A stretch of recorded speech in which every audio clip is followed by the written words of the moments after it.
I'll start with far from dead. We just got one game here because it is maybe one of the strangest, if not the strangest team in the NFL this year. That's right. That I'm talking about the Buffalo Bills. Right. They destroy the Dallas Cowboys. 31-10 is the final score. And so this is, I think we should start with the Bills here, but there's something for both of these teams. You mentioned it on Football Night in America. The Cowboys losing by double digits here. Yeah. You don't see a whole lot of teams that end up going to or winning a Super Bowl that lose a game like this. That's right. In December. Yeah. And on the other side, the Buffalo Bills now, this is their 5th win this season by 20 or more points. It's impressive. Which ties the franchise record. So that would indicate that they have a pretty good chance to make a deep run if they've got it all together right now. So let's start with the Bills side. Okay, all right. But I like, first off, the part you said about the Cowboys, though. Okay, hold on. Let's start with the Cowboys. Let's start with the Cowboys. I just was going to bounce off that either way. Yeah. But, no, I mean, listen, you know me. I love football. I've been watching it my whole life. Like, I was sitting there watching it going, you know, like, I kind of viewed, especially after last week, the way the Cowboys have played over the last 2 months and gone, you know, I think they're a Super Bowl team.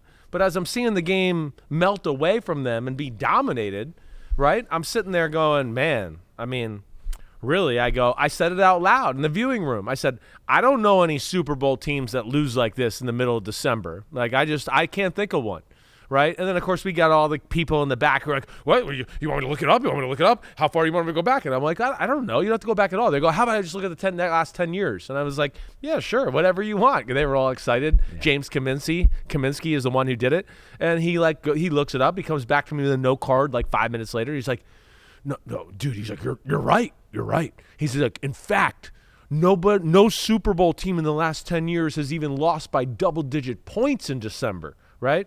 So this is the time of the year where you're supposed to be rounded into shape, and even when you don't play your best, you lose a close one, right? So that is a little alarming to me. That shows real flaws in Dallas, you know. And I know there was an injury here or there on the offensive line, Zach Martin, defensive line, no Jonathan Hankins, but still, I think there's something bigger there when you lose that type of a football game that way. All right, more to dive into with the Dallas. Hit on that main comment. It's your podcast. You can do whatever you want. But yeah, let's talk. Let's give the Bills their props because they did some things in this game that I don't know that we thought they could do. One of them with the injuries they've had on defense and the way they've looked on defense, holding the Cowboys to 10 points. That's right. And James Cook in the running game going off, 179 yards for James Cook. They fed him. Joe Brady is. They found something here. It seems like 25 rushes, both career highs for James Cook there in the rushes and the yards. I mean, what'd you make of offensively and defensively for the Buffalo Bills? Well, I mean, they've found physicality on the offensive side of the ball that I just didn't know or didn't think you could really like recapture this late in the year or even capture it all, because I would say they didn't have it through the first, maybe 9 weeks of the season, 10 weeks of the season at least, right? So that's what Joe Brady has brought to the table there. Now, it's the running the game, the physicality there, and then added on top of that, just James Cook in the pass game. That's been a huge weapon as well. My big thing is I think this is the first game in the Sean McDermott, Josh Allen era that I look at it and go, they won a big game, and it wasn't because of Josh Allen. He didn't have to carry the team. And these are the things where, you know me, I love the Bills and love Josh Allen, but I'm also like, I wish they would change the way they play. They can't win a Super Bowl or go to the Super Bowl with just going, hey, Josh, carry us all the time, right? Right. That's my complaint. And, remember I was making some jokes a few weeks ago after the Eagles game. Like, I checked the rule book. A defensive player is allowed to make a play. Somebody else on the offense can do something besides Josh Allen, right? And I think we're seeing that a little bit. I mean, really, what would we be viewing the Buffalo Bills like if they had beat Philadelphia that night? We'd go, they won 4 in a row. They're kicking ass. They're playing high-level football. They're definitely playing some of the best high-level football in the AFC right now. So they're dangerous. And what they did to Dallas today, I mean, it was an ass-whooping from the start. It was one of those where the game started and you went, man, Buffalo's coming out pissed off and hitting, and Dallas felt like they were like, oh, let's feel this out a little bit. How are they going to play us? And it just never stopped that way.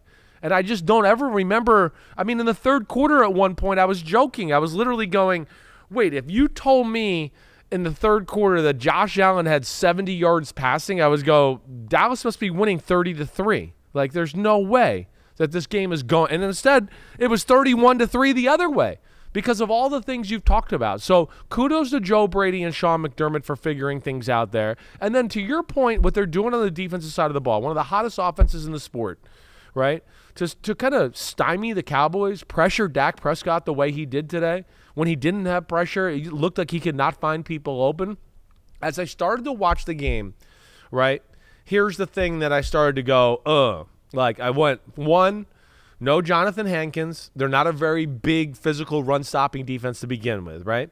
So they're running the ball. So that scared me a little bit. Then on the other side of the ball, what I saw and what I went, man, I wish I would have kind of said this last week. As good as Dallas has been, I call their attack like simple. It's simple. It's been aggressive, and they have good players, right? But I don't sit there and watch the plays like I've talked to you about or on Sunday Night Football last week and go, oh, wow, these are so cool. I just go, this is a good, basic, aggressive play, right? That's the kind of stuff McDermott can get into the whole thing again where, hey, we're showing a blitz here, but we dropped out and we got underneath all your routes, and everywhere you wanted to throw the ball, we had people. Because I think there is a little bit of that basicness to that Cowboys offense. And that's where McDermott can be special that way. When he starts to get a feel for you, plus he's not like too worried about your run game going, they're a pass-first team right now. They want to throw the ball. I'm going to err on us playing pass defense. That's when they're at their best. But the energy and the physicality, what I've seen from the Bills over the last month, I think that is the big thing right now. And yeah, off of this win, even though they're no shoo-in for the playoffs as we sit here right now, I sit here and go, there's not many teams, if any, in the AFC playing better than the Buffalo Bills right now. I mean, no, Baltimore's not playing their best. We know Miami just lost last Monday night, right? So it's going to be interesting to see how all this plays out. And hopefully, they didn't dig themselves in too big of a hole here where they miss out on the playoffs. Right, yeah. At this moment, they sit at 8-6. They're the 9th seed. Out of the playoffs, yeah. Right. They're the 9th seed right now. But Indianapolis is in at 8-6. Cincinnati's in at 8-6. And so there's still a lot to be determined. Yeah, there's a lot of football left. Jacksonville playing right now. If they lose, they're 8-6. Of course, different division, could still win the division there. Got a couple other tweets on James Cook. Joshua says, damn okay. James Cook, second in the NFL in rushing, and behind only McCaffrey and Tyreek Hill in scrimmage yards. I did not know that. No, it's shocking. I mean, it is shocking. It's one because they're not a real running football team, right? It's a year where there's not a lot of big-time rushing attacks, right? Raheem Mostert, like we know, the first thing they want to do is throw the ball to Tyreek Hill, right? Then they go, oh, wait, you're playing so deep to stop Tyreek Hill. Okay, we'll run the ball, right? I mean, so that's what that is a little bit. You've had some injuries at the running back position. There's been no go-to guy other than McCaffrey. And James Cook quietly has even in games where they go, they didn't run the ball that much, it was like 10 for 70, right? He's had a lot of games like that. Mm-hmm. And here they are now making the run game more of a real part of the offense, and it's starting to become real with what they do. And what do you think of James Cook as a talent? Because I saw that first touchdown he caught. Right. I was like, dang. He's great at that That's a good catch. Stuff, it was right? below his waist. Yeah. It was not really an easy catch for even a wide receiver. Here we got a running back. And then he did drop one a little bit later in the game. I was like, well, can I compliment his hands now on the pod? I was like, I guess I still will. But yeah, what do you think of him as a talent? Because it seemed like a lot was expected of him in the beginning, a little bit of a slow start. Maybe they didn't know how to utilize him. He does seem like a little bit different of a player now. Yeah, definitely. He's, I think, just confidence and knowing just, what do I want to say? Just aggressiveness with the ball in his hand. I think that's what I want to, no nonsense. You see the hole, go through it 1,000 miles per hour. This isn't college football where it's like, ooh, I'm not sure about that hole. I'm fast enough to still, if I miss it, bounce down the outside. There's more decisiveness to his game. I guess that's what I'm saying. Yeah. The pass game, I always saw some of the things you talk about. When he came in the NFL, I was just like, he's going to be awesome on third downs and doing all that and catching the ball out of the backfield, right? But they've expanded that role for him. He caught the seam pass last week, right, against the Chiefs early on for a touchdown and doing that. But to me, is a little bit more of the angry running, right? I think that's what's changed a little bit where, no dancing, get in the hole, the vision, the right cuts that way. And then, putting his head down and, okay, nothing's here. I ran for 10 already. Let me put my head down and drive for 4 or 5 more. I think that's what I see more than anything. And then on top of that, like we always talk about, you got to have that attitude as a football team. And Joe Brady basically said, this Josh Allen throw the ball every play thing. O-line, we're going to toughen up. We're going to add a little attitude to the team here, and James Cook has responded the right way. It was like, you got the last guy fired. We threw so much, you got him fired. They're like, well, but the guy before that got a head coaching job, so that's right. Don't worry about it. As for Dallas right now, here's the good news. They clinched a playoff berth for the third straight season after Atlanta lost today. The bad news is that they're now the 5 seed as they sit right now. 10 wins, though. But after the win against the Eagles last week, you're thinking, oh, division. And maybe if the 49ers slip up, who knows? You still could have a chance at the 1 seed. No, sure.